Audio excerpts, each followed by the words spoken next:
Tonight, an issue residents in Manor Park say they won't set to the side. We thought things were settled. We don't need sidewalks in this neighborhood. It's perfectly safe. How people in the area plan to push the city to walk back a plan to put in sidewalks in their neighborhood. The latest on the war in the Middle East as an Iranian cluster bomb hits Israel. At least 10 sites hit in the country today, including a school. And lining up to read some romance. I love books, and to have like a local bookstore like this is amazing. Ottawa's first romance-only bookstore opens its doors, and readers are smitten.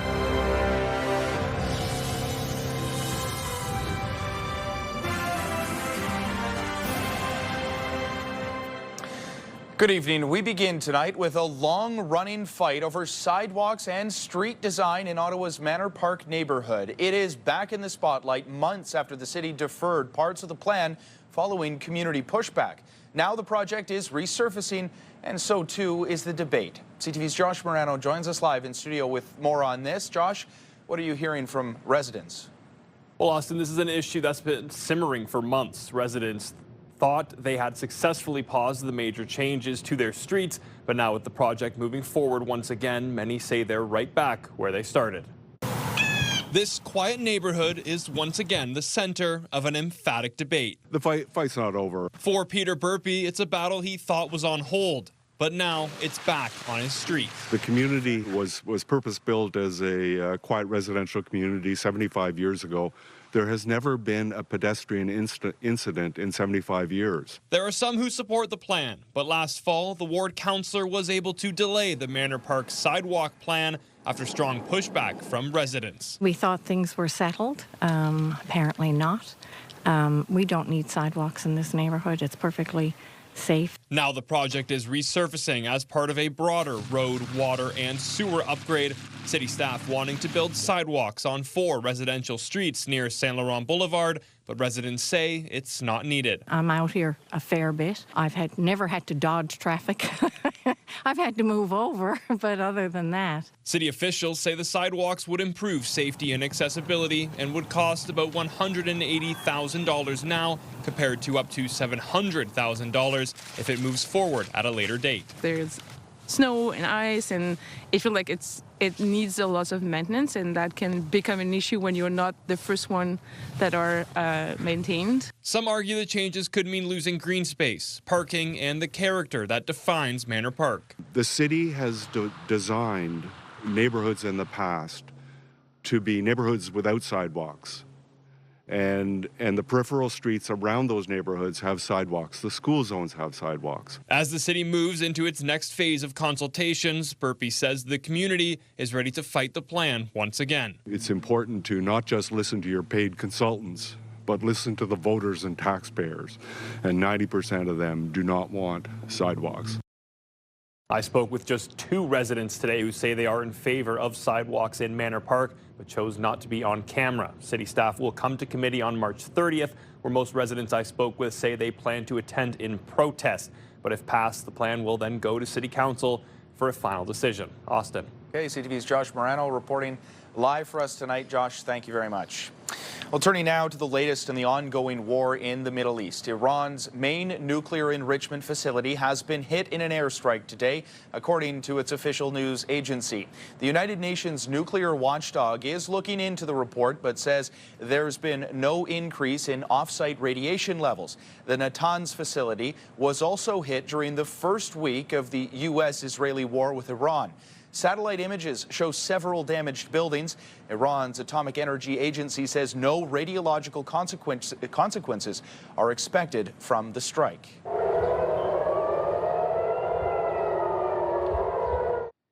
And an Iranian cluster missile hit at least 10 sites in Israel today, including a kindergarten classroom in Rishola T-On, according to the mayor of the central Israeli city.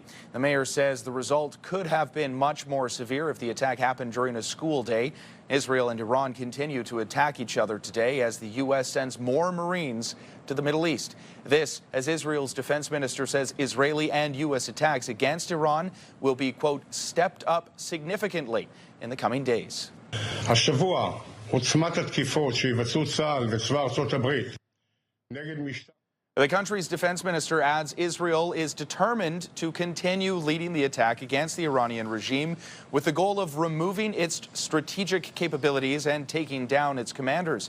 And he says they'll keep working until all threats to Israel and the U.S. in the region are removed. More than 2,000 people have been killed in the war. Meantime, the Wall Street Journal is reporting Iran has launched 2 intermediate-range ballistic missiles towards a joint U.S. and U.K. base in the Indian Ocean. Neither missile hit the base, and this comes as the British government gives authorization to the United States to use military bases in Britain to carry out strikes on Iranian missile sites that are attacking ships in the Strait of Hormuz. Donald Trump says the U.S. is considering winding down its military efforts and says the Hormuz Strait will have to be guarded and policed by other nations who use it. As this conflict drags on, many everyday items are likely to get much more expensive, most notably food products from the region impacted not only by the effective closure of the Strait of Hormuz, but also the rising cost of shipping. CTV's John Venevali-Rao has more. In Toronto at this Middle Eastern-focused supermarket, shoppers this week have been buying all sorts of food items from Iran to mark the Persian New Year. I was myself debating to celebrate it, but then I realized it's a cultural thing, and if we don't, we're letting the mullahs win. Many Iranian Canadians here told us they support regime change, though the longer the war goes on, the more likely it is the impact will spill over onto the store shelves. We're already seeing all sorts of calls to increase prices. How's it going? You good? Store GM Sam Fayez says his suppliers are pushing him to raise prices, warning shortages are coming. Within the next 3 to 6 months, we're going to unfortunately see a rising cost of everything. This is specifically from Iran, these sunflower seeds. Fayez showing us items that can no longer be shipped out of Iran. There will be a shortage of all these distillate waters. From beverages to bags of rice. There's going to be a shortage of Iranian rice in the market. There already is. Once this runs out, that's it. No rice. No rice. After the war started, Iran froze all food exports to prioritize its own citizens, affecting items like jarred pickles or dried fruits and nuts. There's zero food exports coming out of Iran as they're bracing for the worst. Fayez says he's got 6 months of supply sitting in a warehouse and plans to hold prices steady for as long as he can. And it's not just products from Iran. All sorts of items from around the Middle East could get harder to come by or more expensive. Fayez stocks things like tahini from Lebanon and dates from Saudi Arabia. And suppliers are telling him food costs will rise because the surge in oil prices is making shipping more expensive. It's an economic ripple effect that's taking place, and we're going to have to wait and see how that's going to play out. An effect he's trying to shield his customers from, but that could eventually turn up at the checkout counter. John Venevali-Rao, CTV News, Toronto. And United Airlines is canceling around 5% of planned flights in the short term as the cost of jet fuel surges. Airline CEO Scott Kirby says if prices stay at the current level, it would mean an extra $11 billion in annual expenses just for jet fuel. He adds the airline's current plan is to restore the full schedule this fall, while anticipating oil will not become cheaper than $100 per barrel until the end of 2027. The airline has already pulled service to Ben Gurion Airport in Israel and the Dubai International Airport. And stay with CTV News for continuing coverage of the war in Iran. For updates on radio, tune in to News Talk 580 CFRA and CTV News channel at any hour. Well, Well, 5 Canadian grocery stores have been fined nearly $50,000 by Canada's food watchdog for mislabeling some imported food items as Canadian, which is known as maple washing. As CTV's Kamal Karamali tells us, the fines may be minimal for a large grocer giant, but there are other reasons why they may not want to step out of line again.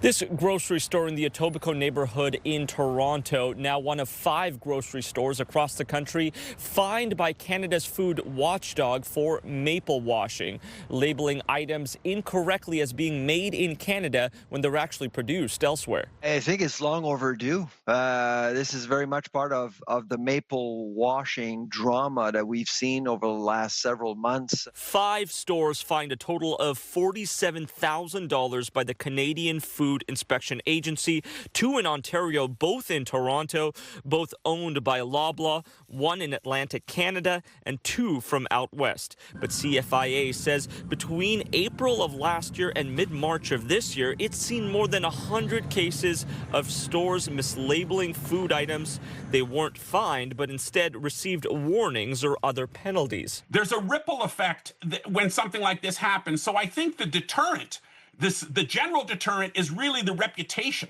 It's not as much as $10,000 if you're a large grocer. The grocery giant Loblaw tells CTV News, with thousands of items on our shelves, information can change quickly, and there are times when signage may not be updated as quickly as inventory is replenished. Kamal Karamali, CTV News, Toronto.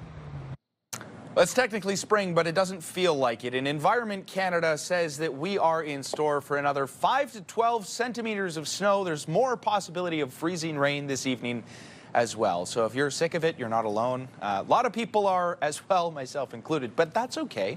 We'll get through this. It's 2 degrees. We have a mix of sun and cloud, mostly cloudy conditions in the overnight hours. I mentioned that chance of freezing rain. Tonight's low -2 degrees, -3 in Gatineau, -4 in Maniwaki, where they are expecting heavy snow at times. For tomorrow's high, only 1 degree. And again, some snow in the forecast there. It's going to be a wet one in Kingston and in Trenton at 3 degrees, 1 degree in Kemptville, Gatineau, and much of the region.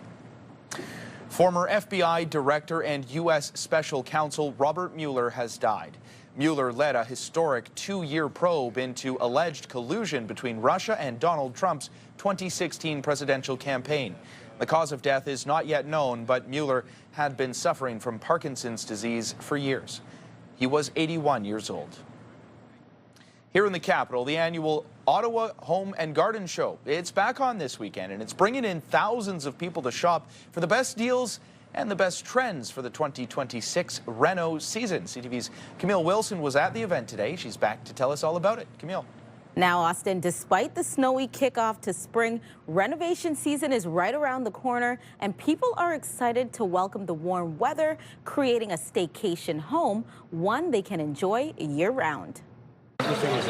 Spring is a sign of new beginnings, especially for Paul Dawson and his wife. We've just moved into a new home, and we want to make it our own. Many attending the Ottawa Home and Garden Show looking to improve their living space. Consumers are really looking more to be energy efficient, wanting to obviously save some money on a lot of their heating bills. You're seeing a lot of solar roofing, some real environmental trends that are coming up in 2026. For many, finding made in Canada products is top of mind. Mocha. It's a whole lot of staying home, not going on vacation. They want to spend their money locally, and they want to spend it on their place because that's where they spend the most time. The event taking over the EY Centre with more than 430 exhibitors. It's the Dawsons' first time attending the Ottawa Home Show and checking out the louvered roofs. We're looking to kind of backyard oasis type of thing. We want to make the garage a little nicer, the outside, inside. Lori Bilnev, meantime, says she's ready to add a splash of something new. Looking to see what's new and interesting this season. Swimming pools are a prime reason for coming. Our family's getting bigger, and it's nice when they have somewhere to come to. Organizers say the best time to renovate is now. People are looking at how can I enjoy my backyard, or enjoy my cottage, and adding things to those pleasurable places that they may have been not doing in the past. But with the price of everything, airlines, and just cost of living going up, people are now looking to stay at home. A stop at the Ottawa Home and Garden Show, the first step for many on their home reno journey, with plenty of options to choose from. So many vendors, and they're very friendly and willing to help you out, and it's a great experience. Organizers say the Home and Garden Show here in Ottawa attracts more than 30,000 people each year. The 40th edition of the event runs until 5 p.m. Sunday. Austin. And it's always a popular one, Camille. Thank you very much for this. CTV's Camille Wilson reporting live for us tonight. A long line of eager readers lined up in Ottawa today as the capital's first bookstore dedicated exclusively to romance novels opened its doors. It is a unique and a niche store, but it's creating quite the buzz among fans of the genre. Evermore Books is now open in the Glebe. It's located on Bank Street near the corner of 5th Avenue. And CTV's Kimberly Johnson visited the new spot today. And I think it's pretty fair to say, Kimberly, this was very popular. Yes, that lineup began before the doors opened, Austin. Romance is one of the best-selling book genres right now. And readers tell me the idea of having a store dedicated to all things romance in the world of literature is exciting. A lineup around the corner tells the story of a big debut. I got in line with my friends at 10 a.m. It's now 11, so an hour. As Ottawa gets its very first bookstore dedicated to romance novels. Super exciting. I mean, I love books, and to have like a local bookstore like this is amazing. At Evermore Books on Bank Street, readers looking to scoop up some of the 1,000+ unique titles inside. Romance, one of the hottest genres on the shelf. It's a nice way to just get lost in a story. The characters are always just so interesting. I'm a big heated rivalry girl and love all of the content coming in right now, especially the Canadian. Romance and fantasy. The popularity of the category is in large part fueled by social media and book talk, where people can share and critique the books they've read. I find it really nice that people are more outspoken about reading romance. So there's so many different levels. It's not always just straight up like spicy romance books. There's fantasy, world building, mystery. Romance has been one of the highest profitable genres of fiction for many, many years. I think what we're seeing with book talk is it's becoming more normalized. Women reading romance and reading smut in public and talking about it. Store owner Amanda Holmes says that there are a range of topics from contemporary to fantasy and to LGBTQ+. She says opening the store was about following her heart. In the spring of 2025, I jokingly told my husband that I was going to quit my job and open a romance bookstore, and I just kept thinking about the idea over many months, and then I just decided to take that plunge. Evermore now providing a place for readers in Ottawa to dive in and find something new or reconnect with an old favorite. I found that I was reading a lot more fantasy, romance, and it kind of reignited my love for reading. With the opening of the bookstore, I'm just like, oh my God, like it's perfect timing. I think she knows what we're looking for, so that's pretty cool. Romance novel-only bookstores can be found in other cities such as Toronto and Vancouver. The owner of Evermore here in Ottawa says she wanted to create a space for book lovers to enjoy the style of writing in a space dedicated to it. But she tells me seeing that lineup around the block for the opening was an emotional moment for her. Austin. No kidding. That lineup going all the way down the block, that was something. Quite the scene. Kimberly, thank you very much. We do have a fundraising goal. It's going to be $10,000 donated to the Boys and Girls Club. When we come back, we'll take an extended look at the forecast. Plus, we'll check out this tournament, a charity pickleball tournament today, raising money for a good cause. Before we go to break, there's a live look through our Centennial Glass Sky Cam. It is 2 degrees.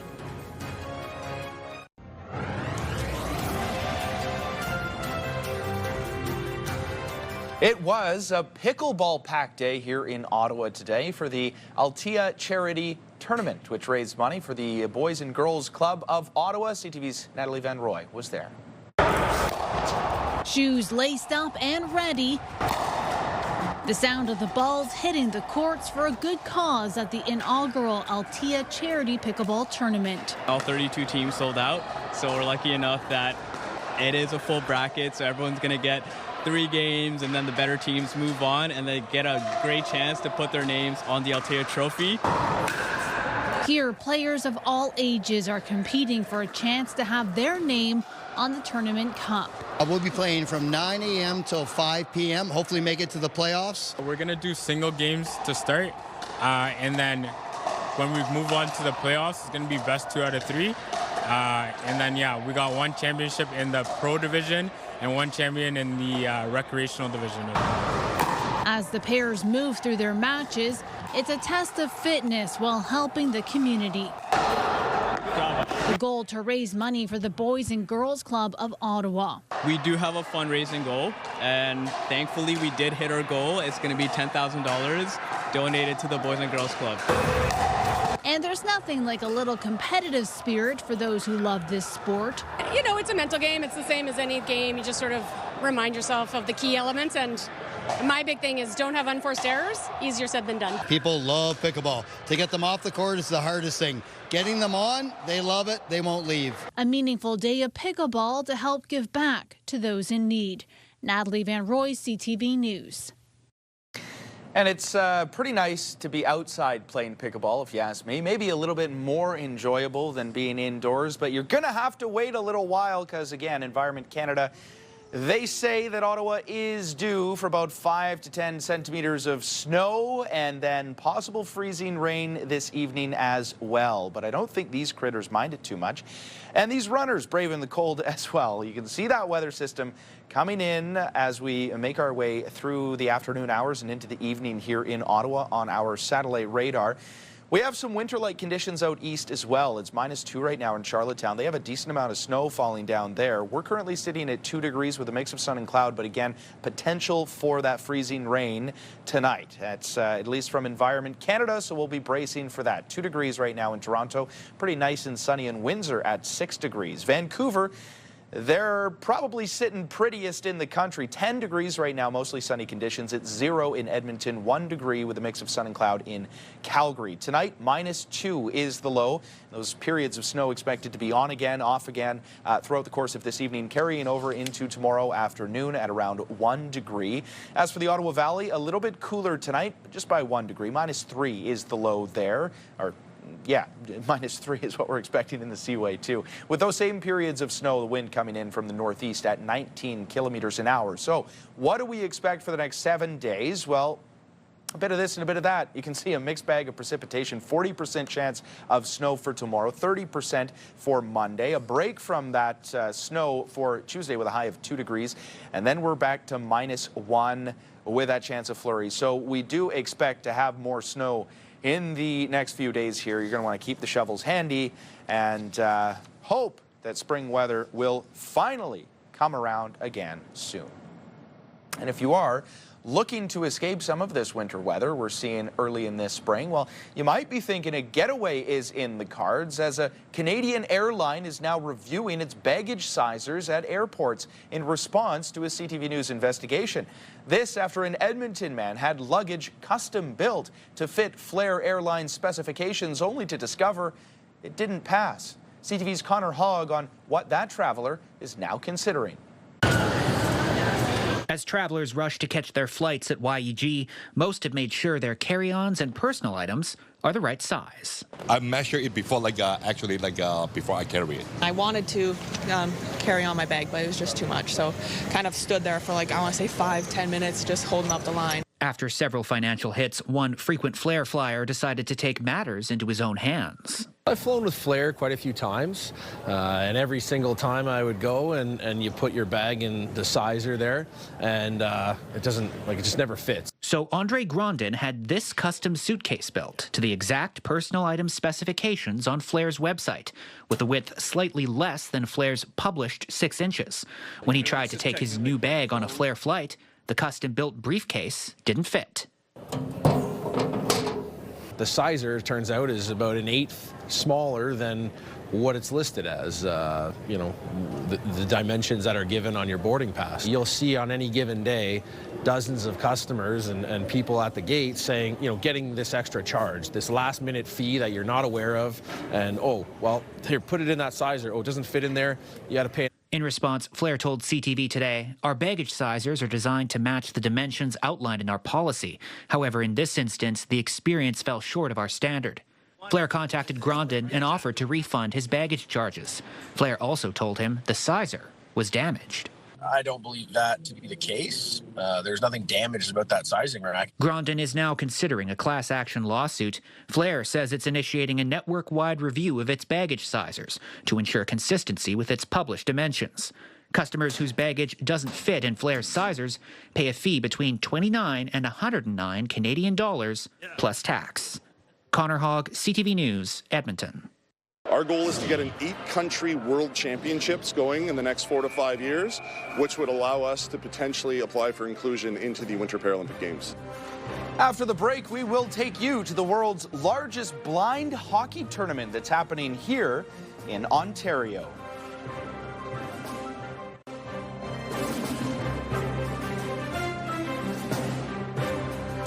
Athletes from around the world are gathering in Toronto this weekend for the world's largest hockey tournament for blind players. It is the 12th year of the event, and as CTV's Mike Walker tells us, the goal is to make the game accessible for players of all ages and skill levels. The rattling noise of a large adapted puck with ball bearings inside echoes throughout the Mattamy Athletic Centre, as players of all ages with 10% vision or less compete in the Canadian National Blind Hockey Tournament. Everything they do is based off that sound. Aiden started playing hockey when he was young, but had to stop after he lost his vision. He says this opportunity to play the game he loves has had a big impact on his life. It's something that's allowed me to play the sport I love at such a high competitive level that I never thought I could because of my vision. This is the 12th year for the tournament, which is the largest of its kind in the world, with a record-setting 200 athletes competing in 6 divisions from children to adults. Hockey is so woven into our cultural fabric that everybody wants to be a part of the game and everybody should have a place to play. Making the sport accessible for players of all ages and skill levels, like Wayne St. Dennis, who has been playing blind hockey for nearly 30 years. It's a big community, and everybody's here for the same reasons. And now with these tournaments, you get to compete, which is fantastic. And Ruby Coleman, who joined the youth program in Vancouver 3 years ago. I learned to skate on the team, which was so much fun. These are like some of the best people I've met, and it's so good to have that support system. The event also includes the 7th annual International Series, which features Team Canada and Team USA, and for the first time, Team World, largely made up of players from Finland and the UK. When we come together on this ice, we're all equals. Kelly Serbu captains Team Canada. I wouldn't have thought this late in sort of my playing career will say that I'm actually playing what I believe to be meaningful hockey. The goal is to grow the sport globally. Our goal is to get an 8-country world championships going in the next 4 to 5 years, which would allow us to potentially apply for inclusion into the Winter Paralympic Games, while continuing to build blind hockey programs for all ages across the country. Mike Walker, CTV News.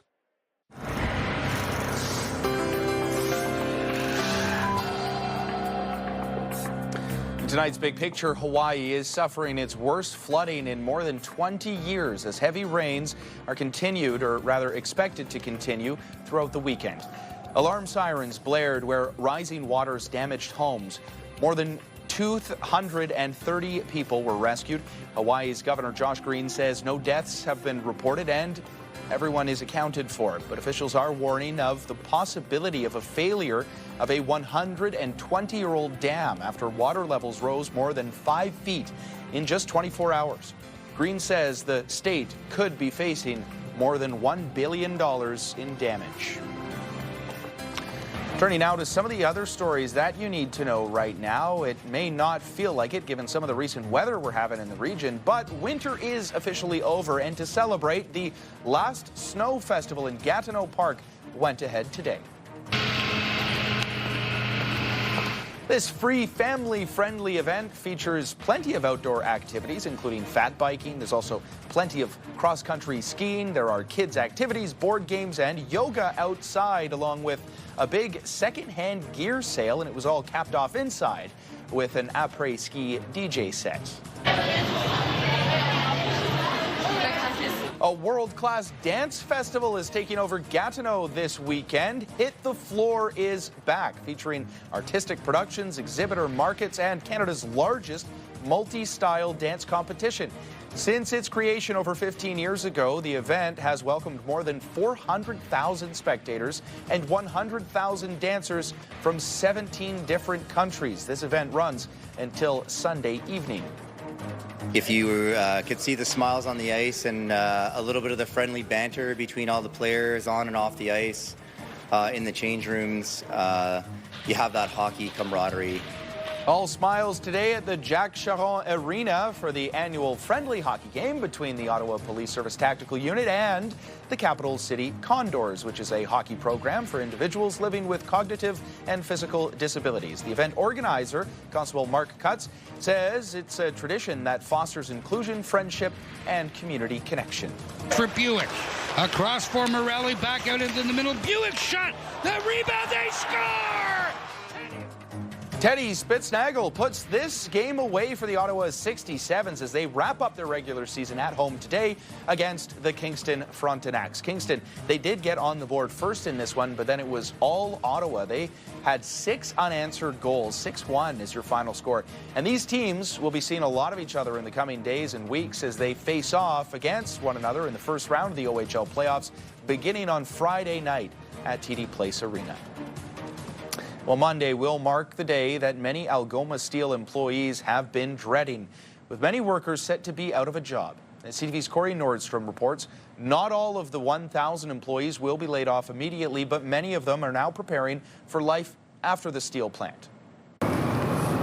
Monday will mark the final shift for many workers at Algoma Steel. Union officials have been working to ensure those laid off are being treated properly as hundreds leave their posts. We're all humans making all these decisions on who should stay and who shouldn't based on seniority, and people are phoning in. We're having to go back and double check our work to make sure that it is based on the collective agreement. Since early January, the Power Action Center has been the site of training and education about the options available for these workers and contractors.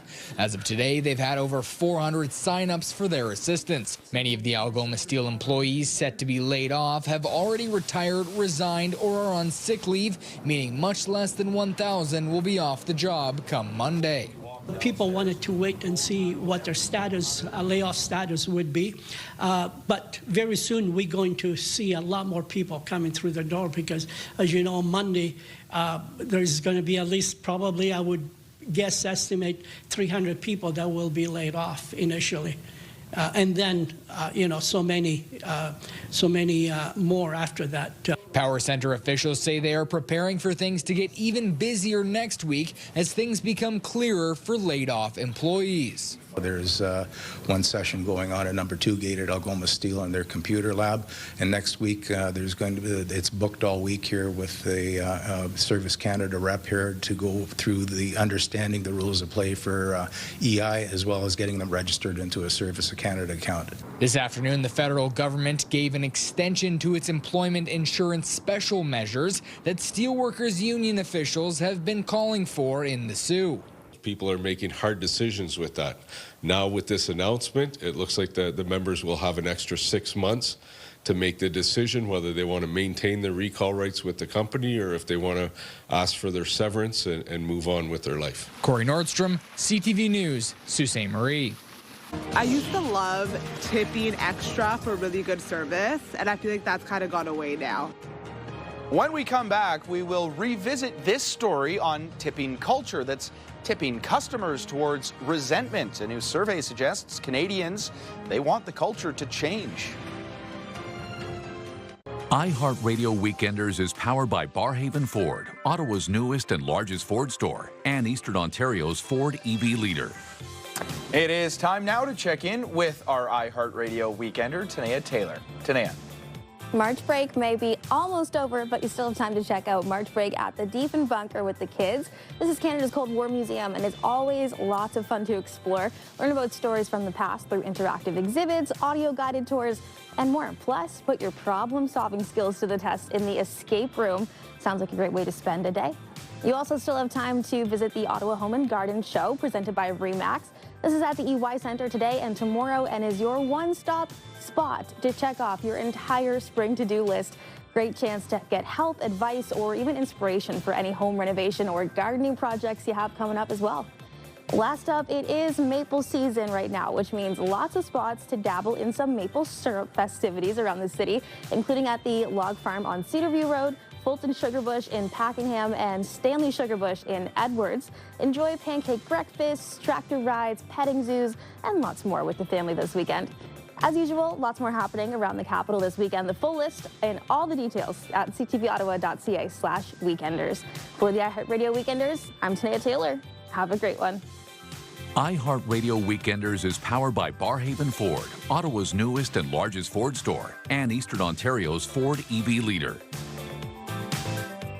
Well, in case you missed it this week, a new survey suggests the expectation to leave a tip has Canadians feeling fed up. And as CTV's Kimberly Fowler tells us, the majority of people would like to do away with the practice altogether.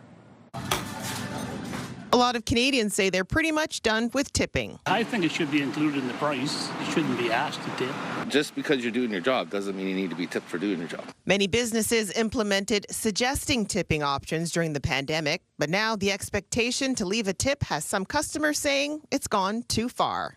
I used to love tipping extra for really good service, and I feel like that's kind of gone away now. Even for bare minimum service, they expect 18-20%. And they're not alone. A new survey by H&R Block finds 2/3 of Canadians want to do away with the practice. And nearly 9 out of 10 people say they resent businesses that ask for tips at places where they don't feel tipping is necessary. And 4 out of 10 people say they avoid going to places that ask for tips at the register, like fast food places, coffee shops, or self-service counters. I go to Chuck's here quite a bit. They don't ask for a tip, and the service is fantastic. At Chuck's Deli and Convenience at train yards, tips aren't expected, but appreciated. They have a tip jar, which is optional at the counter, which I do quite often with them because the ladies are fabulous. The owner believes all tips should be left up to his customers. Some good customers like to, and some people they don't. They walk out without tipping. One guy, construction worker guys, he grabbed a $50 and he put it for a lady. So you never know. Chicken, pickle, vegetable? But getting rid of tipping could affect the day-to-day operations in the service industry, and at restaurants, it could mean higher prices for customers to offset the loss of income to employees. I would assume it would be included in the price. I mean, minimum wage is quite high already, so if tipping were to be taken away, I don't know what that would look like. I don't know what the workforce would look like for that. But many say the tip options make them feel guilty or pressured. Even though we feel annoyed by this question for the tip on the machine, 57% of us, so more than half of us, will give a tip anyway. Kimberly Fowler, CTV News. Turning now to a story about a terminally ill Ontario teen with a dying wish to see his favorite team in action. 17-year-old Wesley Johnson was able to attend a Toronto Blue Jays spring training game and meet some of his favorite players. CTV's Brent Lale spoke with Leslie and his mom after they returned home.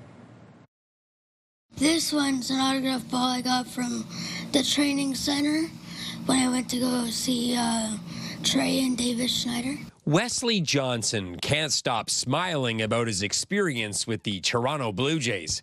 With a failing heart, the dying wish of the St. Thomas teenager was to see a spring training game and meet his favorite player, Trey Savage. There definitely isn't words to explain how incredibly thankful and grateful we are to everybody who either, donated, shared the GoFundMe, made a phone call, made an email, tagged a post. The Jays definitely knew we were coming, so they spoiled us rotten. What's going on? What's up, man? How you doing? What's your name? The day started by meeting Savage and Davis Schneider, then a full tour of the spring training complex. I was definitely shocked that I was able to go down to field level during their warm-up and watch their batting practice up close, so that was definitely cool. I got to meet a few players there, too. This is Wes right here, man. We're the biggest fans here. Those players included George Springer, Addison Barger, and Dalton Varsho. He got the full VIP experience and watched the Jays beat the Braves 7-0. Since we've been home, we've talked nonstop about the game and how incredible the experience was, and he's told me that the day of the game is the best day of his life, except for the day that his 2 little brothers were born. We first met Wes last month when his family held a living celebration of life. His health is declining rapidly, even forcing them to end their Florida trip early. Things did not go super well for him in terms of his health after the game, but he rallied through the day, put his all into it. The Jays put their all into it, and it turned out to be one of the most incredible experiences. And as he spends his final few days with family, he's remembering this special experience. It's definitely a dream come true. Brent Lale, CTV News. Still ahead, an electronic adventure. We'll have more on why this digital creature's online quest is clicking with people all around the world. Get the latest live local breaking news. Sign up now for our morning and evening CTV News Ottawa newsletter. The best local content from CTV News, Your Morning Ottawa, and News Talk 580 CFRA. Get it all in one place. Sign up now at ctvnewsottawa.ca. The CTV News Ottawa newsletter is brought to you in part by CAA Business.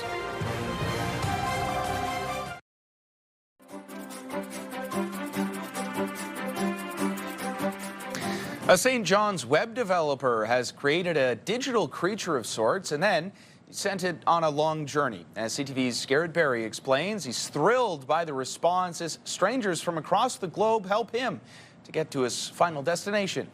This little wanderer is on a mission. We don't know exactly where or even really why. It just moves forward. So that you don't really know what's happening, and I kind of wanted that to pull people in, kind of the strange kind of mystery of it all. And only moving with the help of internet users all over the world who have clicked and tapped countless times over the past week. To move this digital avatar thousands of digital kilometers. One of the features on the site is when somebody feeds the creature, you can see a flag come up from the country that they're in.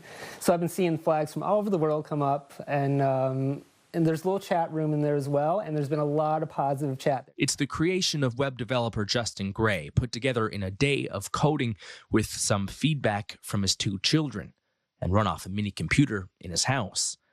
It's become something more, a rare positive space that for now takes nothing from its users, not their names, nor any money, not even a username or password. I think people just want some good vibes, something, something to root for, something positive, and it's something that everybody can get behind. There's no competition with each other, there's no payments, there's no ads on the website. It's just everybody get together, help this creature get to where it's going. Though Gray says it would be nice to make some money, right now this project isn't costing him very much. The avatar will soon finish its first journey, that 6,000 virtual kilometer distance, roughly the equivalent of traveling from St. John's to Calgary. Gray says there's another act to come. I'm still working on fleshing a few things out, but yeah, I've got a general idea what's going to happen there. But won't reveal his secrets as to what comes next. Garrett Berry, CTV News, St. John's. Tobey Maguire? Man, what? That's Spider-Man, bro. Coming up, testing their pop culture knowledge. We'll see how the Sens stack up with some early 2000s trivia. Before we go to break, there's a live look through our Centennial Glass Skycam. It is 2 degrees. Hairstyles, courtesy of Salon Fiorella. Here's a recap of the top local stories we're following right now. Listen to the majority. The neighborhood doesn't want sidewalks. It's an issue residents in Manor Park say they will not be setting to the side. People in the area say they will push back against the city's plan to put in sidewalks in the neighborhood. You're seeing a lot of solar roofing, some real environmental trends that are coming up in 2026. We take you inside the Ottawa Home and Garden Show at the EY Centre for a look at some of the hottest trends of the year. I find it really nice that people are more outspoken about reading romance.